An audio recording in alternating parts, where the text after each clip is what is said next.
ajmain. Allahumma ftah lana min abwabil ilmi wa la tu'assir lana bil laili wan nahar innaka ala kulli syai'in qadir. Assalatu wassalamu alayka ya sayyidi ya Rasulullah. Khudh bi yadi khalatil lati adrikni. Allahumma bihaqqi Yusuf wa bihaqqi Daud wa bihaqqi Sulaiman wa bihaqqi Musa wa bihaqqi Isa wa bihaqqi Sayyidina Muhammad Rasulullah sallallahu alaihi wasallam. Allahumma rzuqna ilman nafi'an wa fahman wasi'an wa askina sabran kasiran wa tulaban kasiran birahmatika ya arhamar rahimin. Bersyukur kepada Allah dengan mengucapkan Alhamdulillahirabbil alamin. Bersalawat kepada Rasulullah dengan mengucapkan Allahumma sholli ala sayyidina Muhammad wa ala ali sayyidina Muhammad. Beristighfar kepada Allah dengan mengucapkan Astaghfirullahaladzim, astaghfirullahaladzim, astaghfirullahaladzim. Alhamdulillah, pagi ini bersyukur setinggi-tingginya, bersyukur seluas bersyukur, sedalam bersyukur, sebanyak-banyak bersyukur kepada Allah bahwa pagi hari ini kita bisa melaksanakan sholat subuh berjamaah, dan diharapkan mudah-mudahan semuanya tidak meninggalkan sholat qobliyah subuh 2 rakaat. 2 rakaat qobliyah subuh sama dengan dunia dan seisinya.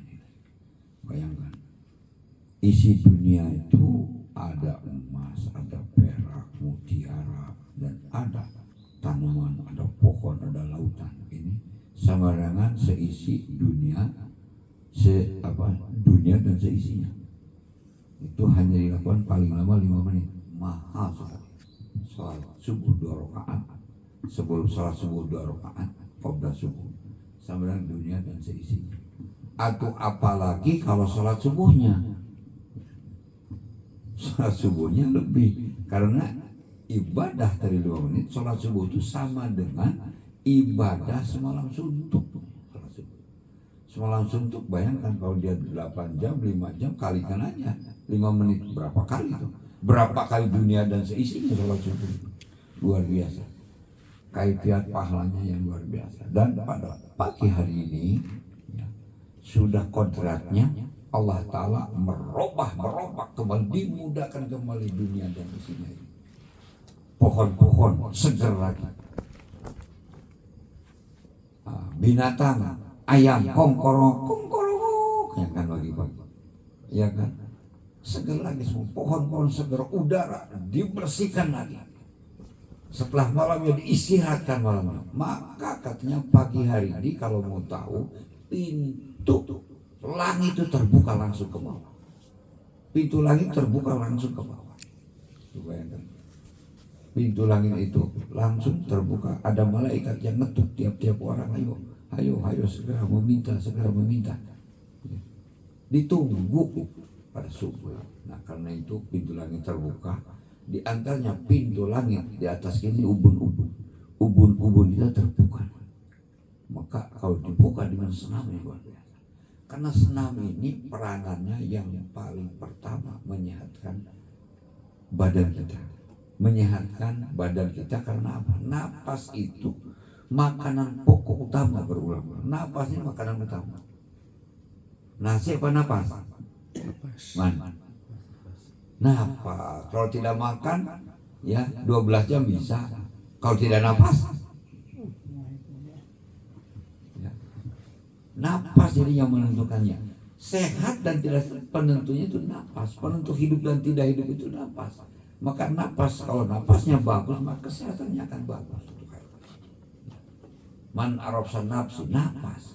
Napas, nipis, nupus, anpas, nafsi pribadi kita. Napas, nafsi itu pribadi itu jiwa, berasal dari napas.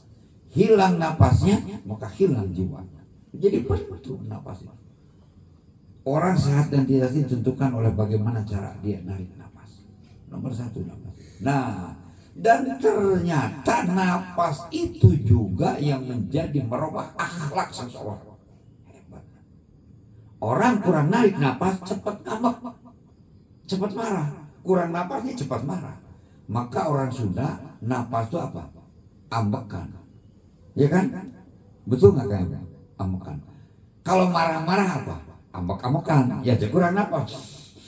Marah-marah. Jadi orang pemarah itu kurang napas dalam tubuh.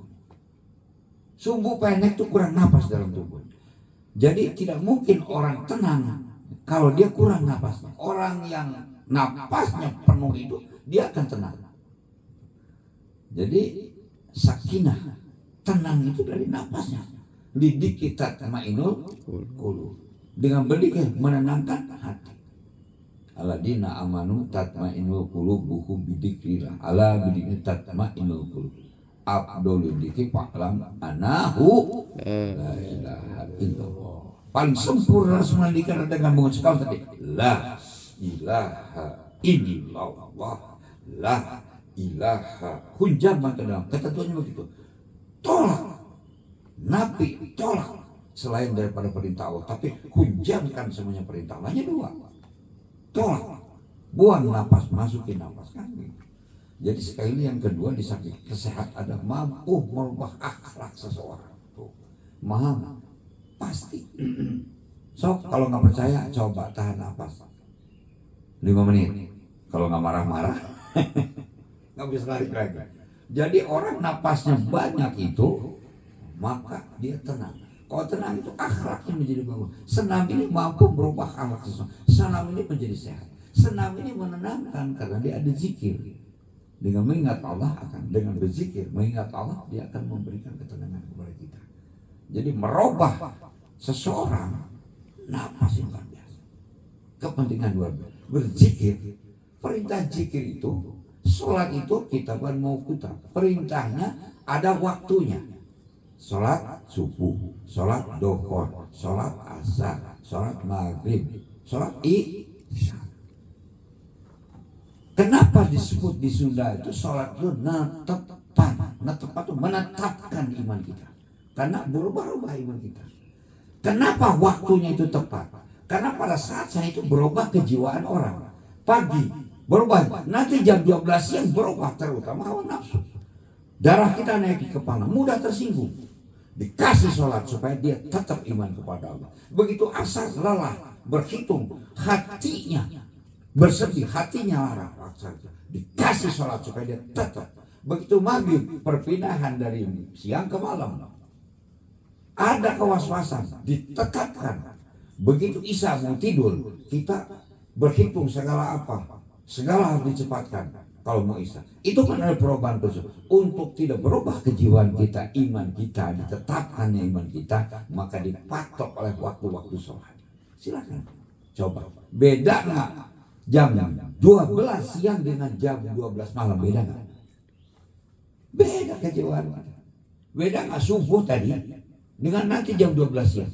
Tadi subuh tuh jarang orang marah-marah pada pagi hari.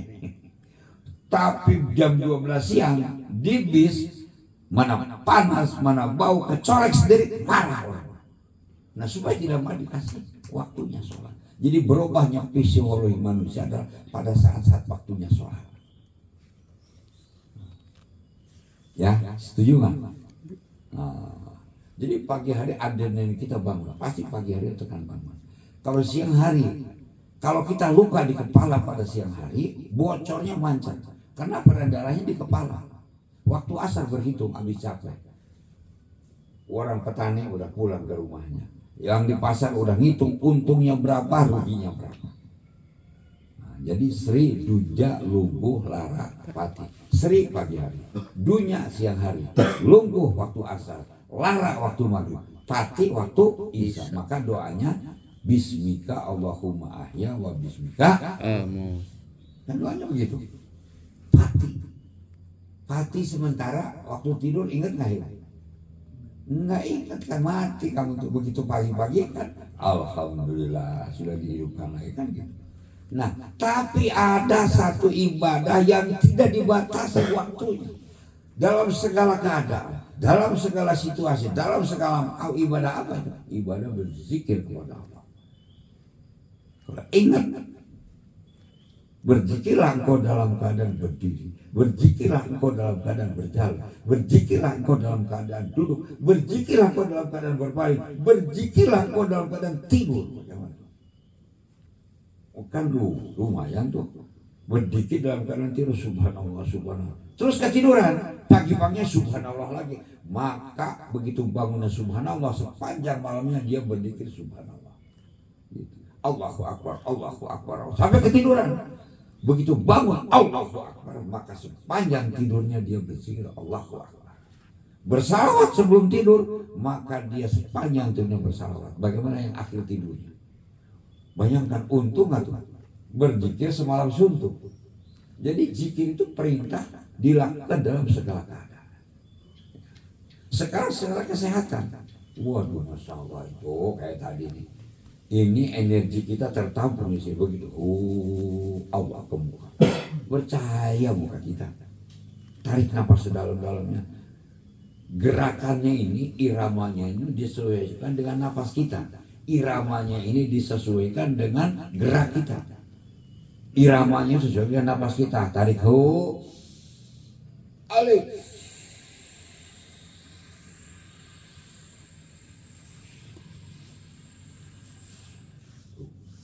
Kan sesuai nafas kita menjadi irama. Maka kita akan menjadi terlatih zikir kita, terlatih kesehatan kita, terlatih irama kita yang tidak pernah putus dengan Allah Subhanahu wa Ta'ala. Itu senang. Refleks kita pasti ke situ. Bagaimana latihannya? Ini berulang-ulang. Kalau orang sedang aerobik, yang kita manis, begitu refleksnya yang kita manis. Kan gitu pasti. Begitu disangkut nyawanya, yang kita manis. Kalau kita la ilaha illallah, la ilaha. Begitu refleks kesinggung, illallah, illallah, illallah. Begitu akhir ayatnya, la ilaha illallah. Ya kan? Ini dipahami, didalami, dan diimplementasikan kepada kehidupan. Maksudnya apa nih Kang Epo? Maksudnya apa nih? Bisa diterima Pak? Oke. Saya merasa. Ada yang hilang di kita di Cimane. Cimane dijauhkan dari ajarannya. Pernah satu tempo saya sampaikan salam kepada seseorang di Cimane, Kang Didi, salam udah lama ketemu. Oh iya Pak Haji, saya maaf Kang Didi, saya mau nanya, Kiai Entis gimana kabarnya? Oh, Kiai Entis dengan saya bedanya jelas bedanya. Kok Kiai Entis mengajar ngaji, saya mengajar pencar. Tuh. Kiai Entis mengajar ngaji, saya mengajar pencar. Ngajar tarompet, ngajar main goong, ngajar genang pencar, dia bilang begitu. Oh ya udah, jadi pisah antara ngaji dengan ilmu Cimande. Sebetulnya aslinya ilmu Cimande tidak bisa dipisahkan dengan ajaran agama. Nih taleknya. Dan 7 talek, iman ke Allah, dumasa praktekan, ucapan, tidak bisa dipisahkan. Antara tontonan dan tuntunan berbeda. Ditonton menarik, ada tuntunannya enggak? Tuntunnya adalah ajaran Islam. Jadi jelas Cimande itu tidak bisa dilepaskan dengan ajaran Islam.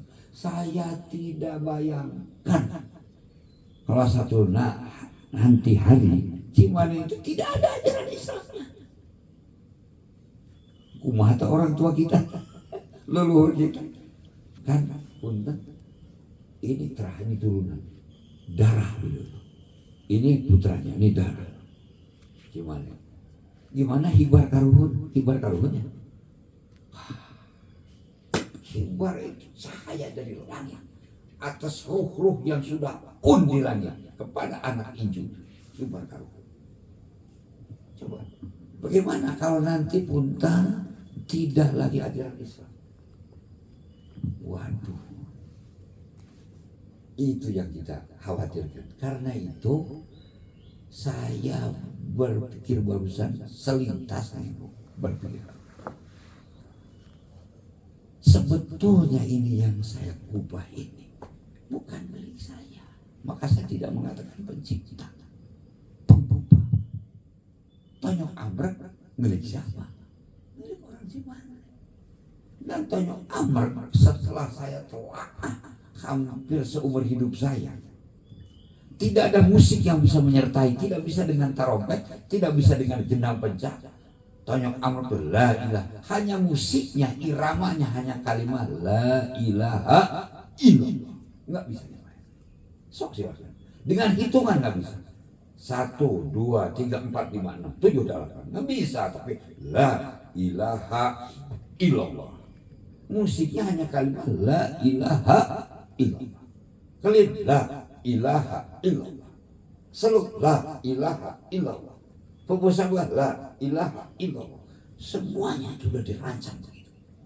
Jurus Cimande 41 otomatis dia akan menguatkan imannya. Kalau itu dilepaskan, waduh. Maka saya pikir ini sebetulnya penguat daripada jurus-jurus Cimande. Alangkah indahnya, alangkah hebatnya, dilatih ketekunan, dilatih ketabahan, dilatih mentalnya, digembleng mentalnya. Dengan ini dulu sebelum dia kelip, baru dia merasakan nikmatnya berkelip, baru dia bisa merasakan nikmatnya seru, baru dia bisa merasakan nikmatnya buang serong, baru dia bisa merasakan nikmatnya terenteng, baru dia bisa merasakan nikmatnya bukan igal. Jadi ini basic, makanan pokoknya harus. Tapi belum ada yang menyantumkan. Ya mudah-mudahan diantaranya diharapkan. Kalau tidak Kang Epung, Kang Dapa cantumkan. Nggak tahu umur besok atau lusa, maka ada karis, ada cantumkanlah. Biarlah dia belajar tekun dulu, kuasailah 30 jurus itu, kuasailah senam suluk dulu, baru diajarkan kelip. Sehingga itu yang dicita-citakan oleh Mama Aci. Dicita-citakan apa? Kalau punya golok mesti dengan sarangkanya. Kalau punya pedang mesti dengan sarungnya. Jangan sampai kita punya pedang tidak punya sarungnya. Begitu dimasukin ke pinggang, jangan melukai orang, melukai dirinya. Ini sarungnya. Gimana itu? Hebat. Tapi kalau tidak ada sarungnya, membahayakan orang lain dan membahayakan dirinya. Ibarat sebuah golok, cari sarungnya. Inilah sarungnya. Digembleng dulu mentalnya, digembleng dulu akhlak, digembleng dulu zikirnya. Udah matang dikir, baru dikasih golok. Dia buat dulu warangkanya. Kalau di Palembang apa sih? Sarung. Kalau yang nyebut kompang orang mana? Oh dia, ini kamu orang mana? Oh dia, kompang. Kalau dia kompang, ini kompangnya, ini apanya? Goloknya, golok sama kompangnya. Kalau di sana sarung, oh sama kok ini, sarung dengan orang Cirebon. Kalau orang Sunda warangka, ya sarangka. Nah, kalau orang Jawa warangka. Jadi kita ilmu itu mesti punya sarungnya. Kalau tidak punya sarungnya, membahayakan kepada orang lain, termasuk membahayakan terhadap dirinya. Oh, ini warangkanya yang mana? Jadi sebetulnya dulu kenapa berduyun-duyun TTKDH orang Banten belajar ilmu Cimande? Karena dia bilang di Banten goloknya, warangkanya di Cimande.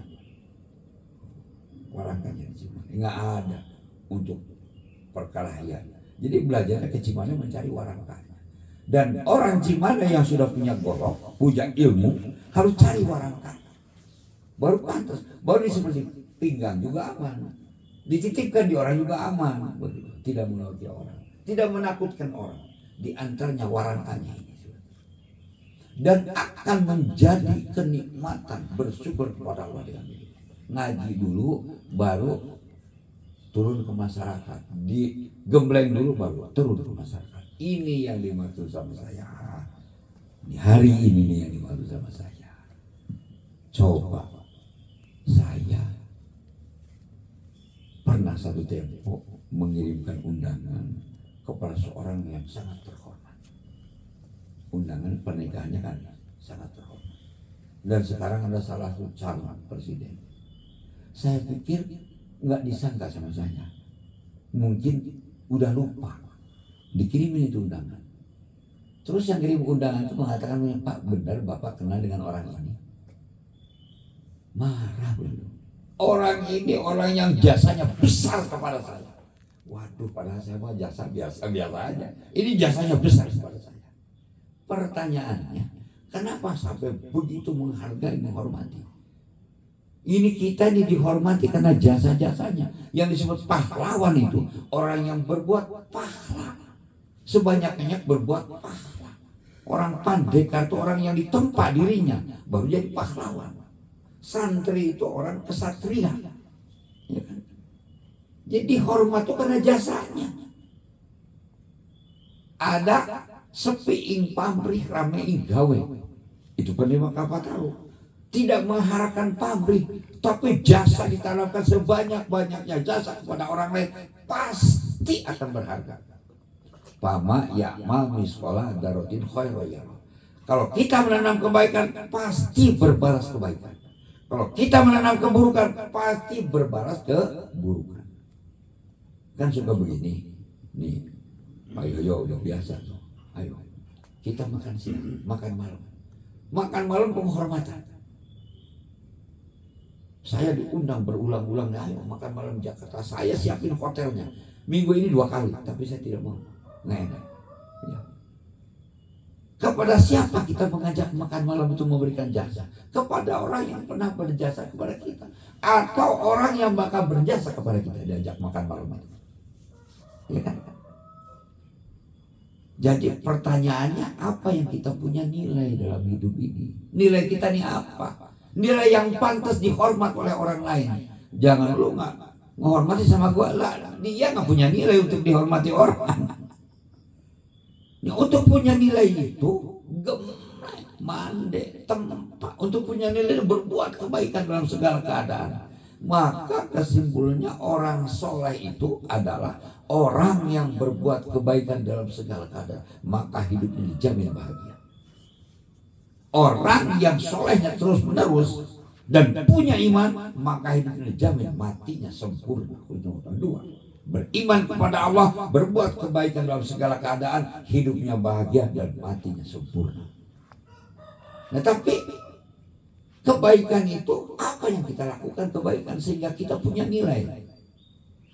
Sok batu belum digosok, ada di dalam lumpur, nggak ada nilainya. Begitu diangkat ke permukaan, dipotong itu giok Aceh, dipoles, disimpan di etalase, harganya menjadi mahal. Kita juga begitu. Ini kalau kita tidak ditempa, tidak digembleng, tidak digosok, tidak ditempatkan pada tempatnya, tidak akan punya nilai. Jadi nilai itu tergantung diri kita. Nah, mudah-mudahan dengan senam ini kita menjadi punya nilai dasar. Nilai dasar itu apa? Imannya bagus, akhlaknya bagus, dan mau kerja mencari nafkah. 3 aja nilainya. Imannya bagus, ibadahnya bagus. Kedua, akhlaknya bagus. Ketiga, mau kasab, mencari kasab, asbab, lunta, miang, bergerak. Itulah yang dimaksud dengan kewirausahaan atau vokasi sekarang. Ini yang sedang digemblengkan sama beliau. Bangsa Indonesia kalau berada di situ selamat, selesai, cukup sederhana, tapi susah melakukannya. Cukup sederhana untuk menjemput bangsa yang menjadi bangsa yang maju, beriman kepada Allah Ketuhanan Yang Maha Esa, ya kan begitu kan? Berakhlak yang murni kemanusiaan, terakhir bekerja dengan baik, sebab akibat. Satukan kekuatan untuk bekerja kepada kebaikan. Ya mudah-mudahan sekali lagi hari ini dengan siapa kita mau berdampingan, biasanya dengan orang yang paling banyak jasanya kepada kita, supaya kita juga bisa berdampingan dengan siapa saja, maka kita harus punya nilai sehingga orang merasa ada jasa kepada dirinya. Billahi taufiq wal hidayah. Assalamualaikum warahmatullahi wabarakatuh.